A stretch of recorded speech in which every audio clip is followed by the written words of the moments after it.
Piala Dunia Catur tahun 2025 kembali memakan korban. Dan di babak ketiga, nama-nama besar seperti Gukes Domaraju, Anish Giri, Nodirbek Abdusattorov, serta Sarkir Mabediarov harus pulang lebih awal. Di game ini kita akan melihat bagaimana Gukes ditaklukkan oleh pecatur Jerman Friedrich Sven. Permainan dimulai Gukes dengan E4. Setelah E5, kuda F3, kuda C6. Gukes memilih Italian game. Kuda F6, D3, gajah C5, rokade, lanjut D6. Gukes mendorong K3. Setelah itu, A5 membuka ruang bagi gajah untuk mundur. Direspon dengan benteng E1. Friedrich Sven kemudian rokade mengamankan rajanya. Lalu Gukes memainkan langkah profilaksis Hatiyar, mencegah kuda ataupun gajah menempati petak G4. Hitam melakukan hal yang sama. Setelah itu, Gukes kembangkan kuda B ke petak D2, lalu gajah mundur B6, lalu A4. Di posisi ini, Friedrich Sven kembangkan gajah D7. Setelah B3, gajah E6, tantangan pertukaran. Gukes memilih memainkan gajah fianchetto. Setelah itu, Friedrich Sven menggeser raja ke petak H8. Selanjutnya, Gukes tempatkan benteng di petak K2. Kuda kemudian menuju petak H5 bersiap masuk. Direspon dengan kuda F1, kuda F4, dan gajah serang kuda. Friedrich Sven menjaga kudanya dengan menteri. Selanjutnya, kuda ke petak G3. Di posisi ini, Friedrich Sven memainkan langkah agresif G5. Kemudian, Gukes tarik mundur kuda ke petak H2, lalu menteri ke petak G6, membiarkan gajah makan kuda, di mana jika hal itu terjadi, Gukes akan berhadapan dengan lajur D yang telah setengah terbuka. Maka dari itu, Gukes memilih untuk adu gajah. Selanjutnya, Friedrich Sven memainkan langkah penting. Dia mendobrak dengan D5. Sampai pada posisi ini, baku hantam tidak terhindarkan. Pion makan pion, gajah makan pion, gajah makan gajah, pion makan gajah. Selanjutnya, kuda ke petak F3, mencegah serangan gajah pada pion G2. Friedrich Sven kemudian menempatkan benteng A ke petak D8, memberikan shadowing pada menteri. Lalu benteng D2. Selanjutnya, gajah makan gajah, pion makan gajah, lanjut F6, memperkuat pion. Di posisi ini, Gukes kemudian menempatkan kudanya di petak E4. Lalu Sven menukar benteng. Setelah menteri makan benteng, Friedrich Sven menempatkan bentengnya yang lain untuk menguasai lajur D. Tentu saja, menteri menghindar. Di posisi ini, Friedrich Sven melanjutkan tekanan. Dorongan pion ke petak F5 membuat kuda terusir mundur ke petak G3. Selanjutnya, kuda kancam benteng.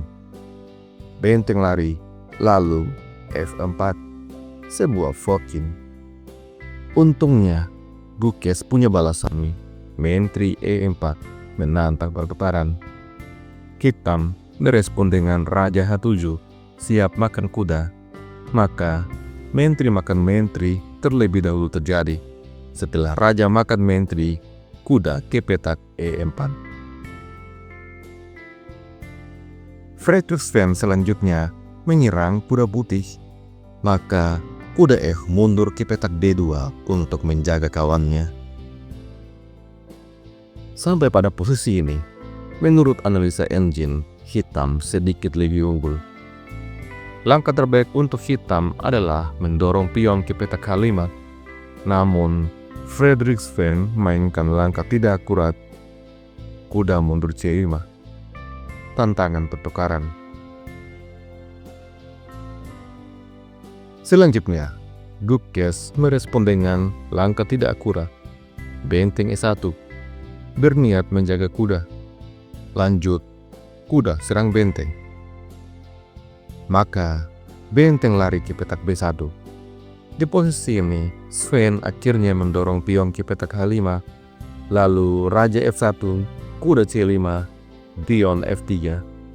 Setelah itu, benteng masuk ke petak B3. Gukes kemudian mainkan Raja ke petak F2, dibalas dengan J4, pion makan pion, pion makan pion. Kemudian Gukes membuat kesalahan. Dia memilih benteng E1.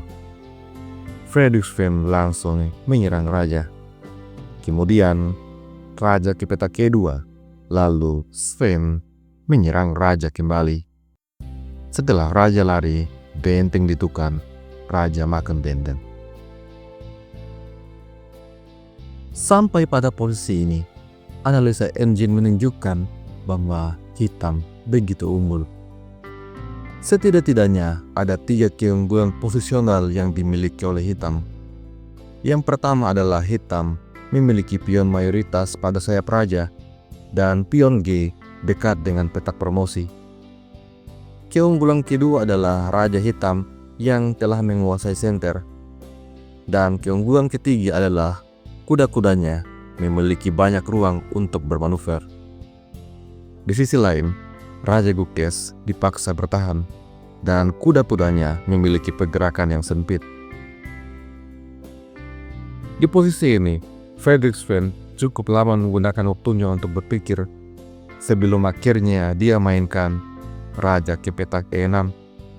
Lalu, Gukes merespon dengan Raja D1, kuda manuver E7, Raja E2, kuda F5, dan kuda G5, skat, Raja E7, kuda kembali, Raja E6, kuda kembali skat, kali ini Raja F6. Gukes kembali menyerang Raja, tapi Raja kemudian ke petak E7. Gukes kehabisan tempo start, kemudian Gukes memutuskan untuk menukar kuda. Pion makan kuda, kuda serang pion, tapi B6. Pion-pion hitam tetap aman. Pada posisi ini, Gukes membuat langkah tidak akurat. Raja ke petak D3. Langkah ini membiarkan Fredrik Sven menyerang pionnya.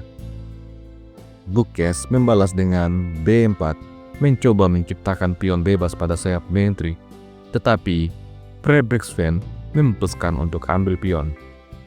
Pion makan pion, pion makan pion, kuda makan pion. Selanjutnya, kuda E3. Hitam siap mendorong pion bebas. Oleh karena itu, Raja mundur ke petak E2, berupaya menghalangi laju pion, tapi kuda kemudian mengambil pion. Dan sampai di posisi ini, Gukes Tumaraju memutuskan untuk menyerang. Jika Raja coba untuk mendekati kuda, maka G2. Hitam menang.